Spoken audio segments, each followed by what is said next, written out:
Ja, svet je na glavo obrnil mikroorganizem, ki pa sploh ni trdovraten. Uničita ga že čisto vsakdanje milo in voda. Če tega nimamo pri roki, lahko uporabimo razkužilo. Pri obrambi pred virusi in bakterijami pa pomembno vlogo igra naš imunski sistem. Na preži pred neznanimi vsiljivci je ves čas, tudi naprimer takrat, ko spimo. In ker nikoli ne gre na počitnice, smo lahko mirni. Ne glede na živahen mikrosvet okoli nas, ki ni vedno prijazen. Če bi svet opazovali z mikroskopom, bi videli, da se okoli nas ves čas mikroorganizmi, bakterije, virusi, paraziti, glive. Naj nas to ne skrbi, to je povsem običajno. Res pa je, da so nekateri izmed njih lahko za nas škodljivi in se ves čas trudijo, da bi vstopili v naše telo. Jim bo uspelo? Težko. Čaka jih huda bitka z našim imunskim sistemom. Imunski sistem je obrambna vojska našega telesa. Bori se proti vsem škodljivim bakterijam in virusom. To je izjemno močna vojska celic, ki nas skupaj branijo pred boleznimi. Prva obrambna vrsta imunskega sistema sta koža in sluznica. Posebej koža je močna naravna pregrada, skozi katero virusi težko vstopijo v telo.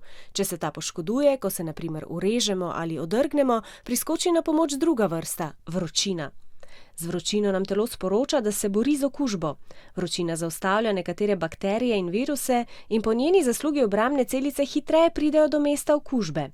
Ampak virusi in bakterije so trdoživi in če se kljub temu ne vdaje, začne delovati še tretja obrambna vrsta imunskega sistema, ki pravimo tudi notranji imunski sistem. Ko virus napade telo, si izbere zdrave celice in poskuša narediti čim več svojih kopij. Zaradi tega se počutimo bolne in to je treba ustaviti. Branijo nas celice imunskega sistema. Prave junakinje so, saj prepoznajo tuje snovi z okolja, ki so vdrle v organizem in bi mu lahko škodile. Pri priči jih pogoltnejo, uničijo in si jih za nameček še zapomnijo. Naš čudoviti imunski sistem tako poskrbi, da je ob ponovnem srečanju z vsiljivcem obramba še hitrejša in učinkovitejša. Hvala, imunska vojska!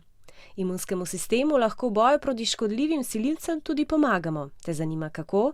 Predvsem tako, da si pogosto in temeljito umivamo roke, saj večino virusov v telo vnesemo z rokami. Jejmo zdravo, dovolj spimo in redno telovadimo. Vse to lahko počnemo doma. Če se ogibamo okužbam in škodljivcem iz okolja, bo imunski sistem imel manj dela.